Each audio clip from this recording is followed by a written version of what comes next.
ನಾವು ಮುಖ್ಯಮಂತ್ರಿ ಸಿದ್ದರಾಮಯ್ಯನವರಿಗೆ ತಮ್ಮ ಮೂಲಕ ಒಂದು ಪ್ರಶ್ನೆಯನ್ನು ಕೇಳಲಿಕ್ಕೆ ಬಯಸ್ತೇನೆ. ನೀವು ಹೇಳ್ಕೊಂಡಿದ್ದೀರಿ ನನ್ನ 40 ವರ್ಷದ ಸಾರ್ವಜನಿಕ ಜೀವನ ಒಂದೇ ಒಂದು ಕಳಂಕ ಇಲ್ಲ ಅಂತ ಹೇಳಿದ್ದೀರಿ. ನಾನು ಮುಖ್ಯಮಂತ್ರಿಗಳಿಗೆ ಪ್ರಶ್ನಿಸೋದಕ್ಕೆ ಬಯಸ್ತೇನೆ, ಮೂಡ ಹಗರಣ ಕಳಂಕ ಅಲ್ವೇ?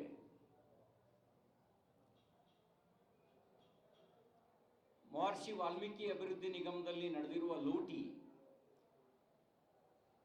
ನಿಮ್ಮ ಸರ್ಕಾರಕ್ಕೆ ಕಪ್ಪು ಚುಕ್ಕೆ ಅಲ್ವೇ?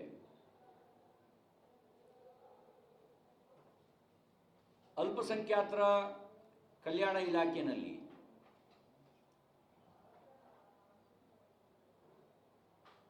KTTP ಆಕ್ಟ್ನ ಉಲ್ಲಂಘಿಸಿ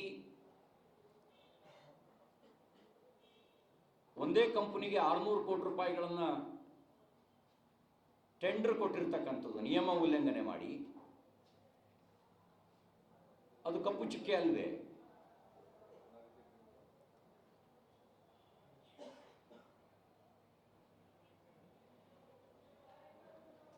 ಪ್ರತಿ ಹುದ್ದೆಗೆ ರೇಟ್ ಕಾರ್ಡ್ ನಿಗದಿ ಮಾಡಿ ಎಲ್ಲ ಇಲಾಖೆಗಳಲ್ಲಿ ಸಬ್ ಇನ್ಸ್ಪೆಕ್ಟ್ರಿಗಿಷ್ಟು, ಇನ್ಸ್ಪೆಕ್ಟ್ರಿಗಿಷ್ಟು, DYSPಗಿಷ್ಟು, ಕಮಿಷನರಿಗಿಷ್ಟು ಅಂತ ಪೊಲೀಸ್ ಇಲಾಖೆಯಲ್ಲಿ, ತಹಸೀಲ್ದಾರರಿಗೆ, AC ಗೆ, ಸ್ಪೆಷಲ್ DC ಗೆ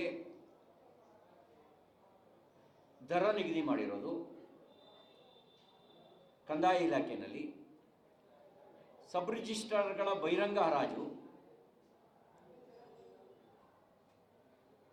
ಎಕ್ಸೈಸ್ ಡಿಪಾರ್ಟ್ಮೆಂಟ್ನಲ್ಲಿ ಎಕ್ಸೈಸ್ ಇನ್ಸ್ಪೆಕ್ಟರ್ ಮತ್ತು DC ಗಳಿಗೆ ದರ ನಿಗದಿ,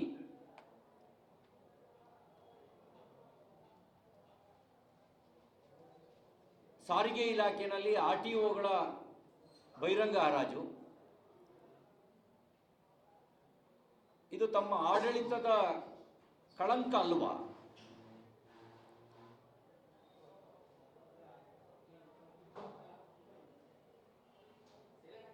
ಬೆಂಗಳೂರಿನಲ್ಲಿ FIRಗೆ ಒಂದು ಅಡಿಗೆ 100 ರೂಪಾಯಿ ಕೊಡಬೇಕು, ಇಲ್ಲಿ ಹೋಗ್ತಾ ಇದೆ ಆ ದುಡ್ಡು? ಒಂದು ಅಡಿಗೆ 100 ರೂಪಾಯಿ ಹೆಚ್ಚುವರಿಯಾಗಿ ಕೊಡಬೇಕು, ತೆರಿಗೆ ಅಲ್ಲ, ಅದು ಲಂಚ. ಪ್ರತಿ ತಿಂಗಳು ಕನಿಷ್ಠ 500 ರಿಂದ 600 ಕೋಟಿ ರೂಪಾಯಿ ಸಂಗ್ರಹ ಆಗುತ್ತೆ, ಎಲ್ಲಿ ಹೋಗ್ತಾ ಇದೆ ದುಡ್ಡು?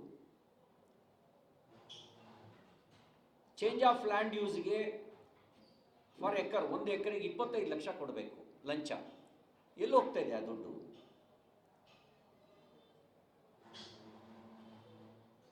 ಇದೆಲ್ಲ ಆಡಳಿತದ ಕಳಂಕ ಅಲ್ವಾ?